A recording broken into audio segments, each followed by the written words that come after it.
భక్తి సంగీత కుసుమాలు ఛానల్ వీక్షిస్తున్న ప్రేక్షక మహాశైలందరికీ భావార్థామృతం సిరీస్కి పునఃస్వాగతం. ఈరోజు మనం ఈ వీడియోలో గురుపాదుకా స్తోత్రంలోని 8వ శ్లోకం యొక్క భావార్థం తెలుసుకునే ప్రయత్నం చేద్దాం. స్వార్చాపరాణమఖిలేష్టదాభ్యాం స్వాహా సహాయాక్ష ధురంధరాభ్యాం స్వాంతాచ్చభావ ప్రదపూజనాభ్యాం నమో నమః శ్రీ గురుపాదుకాభ్యాం. స్వ అర్చ పరాణం అంటే గురుపాదుకలను అంటే తమను సేవించే భక్తులకు కోరుకున్న సమస్త కోరికలను అంటే ఇహ పర సుఖాలను ప్రసాదించినట్టువి ఈ గురుపాదుకలు. స్వాహా సహాయాక్ష అంటే స్వాహాదేవికి సహాయకుడైన అగ్నిదేవుని వంటి నేత్రం కలిగినవాడు. అంటే అగ్నిదేవుడి వంటి నేత్రము ఎవరికి ఉంటుందంటే పరమశివునికి ఉంటుంది.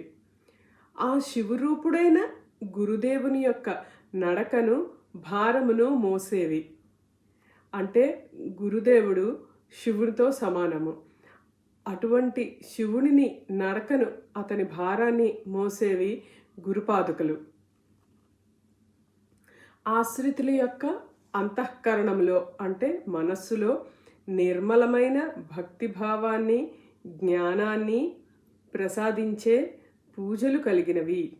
గురుపాదుకలు భక్తుల యొక్క మనసులలో భక్తిని శరణాగత తత్వాన్ని ప్రసాదించే అర్హత కలిగినవి గురుపాదుకలు. అటువంటి శ్రేష్టమైన గురుదేవుని పాదుకలకు నమస్కారములు అని ఈ శ్లోకం యొక్క అర్థం.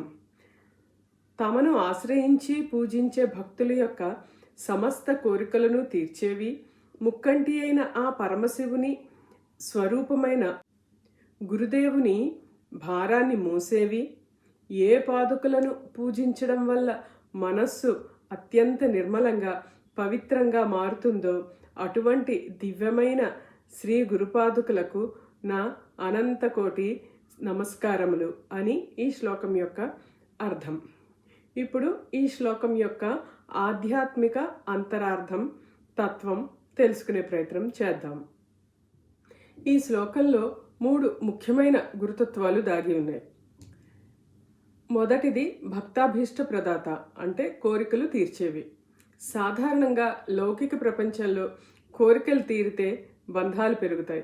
కానీ గురుపాదుకలను పూజిస్తే లౌకిక కోరికలు తీరడమే కాకుండా మోక్షం వైపుకు నడిపించే సద్బుద్ధి కలుగుతుంది.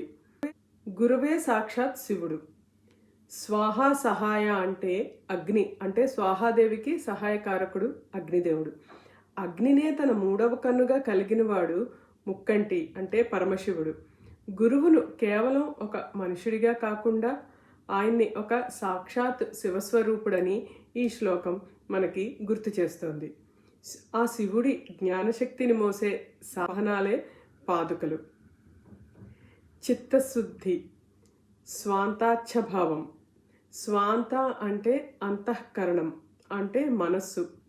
అచ్ఛ అంటే స్ఫటికం లాంటి నిర్మలత్వం. సాధనలో అన్నిటికంటే ముఖ్యం చిత్తశుద్ధి. గురుపాదుకల సేవ వల్ల మనస్సులోని కామ క్రోధ లోభాలనే మాలిన్యాలు తొలగిపోయి మనస్సు పరమాత్మను ప్రతిఫలించేలా స్వచ్ఛంగా మారుతుంది. గురుపాదుకలను ఆశ్రయించడం అంటే గురుజ్ఞానాన్ని ఆశ్రయించడమే. అది లౌకిక సుఖాల్ని ఇస్తూనే అంతఃకరణ శుద్ధిని కలిగించి పరమపదాన్ని చేరుస్తుంది అని ఈ శ్లోకం మనకి తెలియచెప్తోంది. చూశారు కదా, శంకరాచార్యుల వారు ఎంతటి చక్కటి రహస్యాన్ని ఈ స్తోత్రాల రూపంలో మనకి తెలియచెప్పే ప్రయత్నం చేశారు. మనం కూడా ఏదైనా సరే స్తోత్రం కానీ శ్లోకం కానీ పారాయణ చేసే ముందు దానిలో నుండే గూఢార్థాలని అర్థం చేసుకుంటూ పాడుకున్నా పారాయణ చేసినా సరే మనం కూడా అటువంటి శరణాగతి తత్వాన్ని అలవాటు చేసుకుని భగవంతునికి అత్యంత చేరువవుతాం అనడంలో ఎటువంటి అతిశయోక్తి లేదు. చూశారు కదండి. మీకు గనక మా ఈ వీడియో నచ్చినట్టయితే ఒక లైక్ చేయండి, మీ వాళ్ళు ఎవరికైనా షేర్ చేయండి. మీకు మా ఈ వీడియోల్లో ఏ వీడియో బాగా నచ్చింది అనేది కామెంట్ సెక్షన్లో తెలియజేయండి. మీరు మాకు ఇచ్చే ఈ లైక్లు, కామెంట్స్ వల్ల ఇటువంటి వీడియోలు అంటే ఇంట్రెస్ట్ ఉన్న వారికి, అంటే ఇలా భావార్థాలు తెలుసుకోవాలి అని ఇంట్రెస్ట్ ఉన్న వారికి మీరిచ్చే లైక్స్, కామెంట్స్ వల్ల వారికి కూడా మరింత చేరువుగా ఈ వీడియోలు వెళతాయి. మీకు గనక మా ఈ ఛానల్ నచ్చినట్టయితే దయచేసి సబ్స్క్రైబ్ చేసుకుని మిగిలిన వీడియోల్ని వీక్షించండి. మళ్ళీ వచ్చే వారం 9వ శ్లోకం యొక్క భావార్థం తెలుసుకునే ప్రయత్నం చేద్దాం. ధన్యవాదాలు.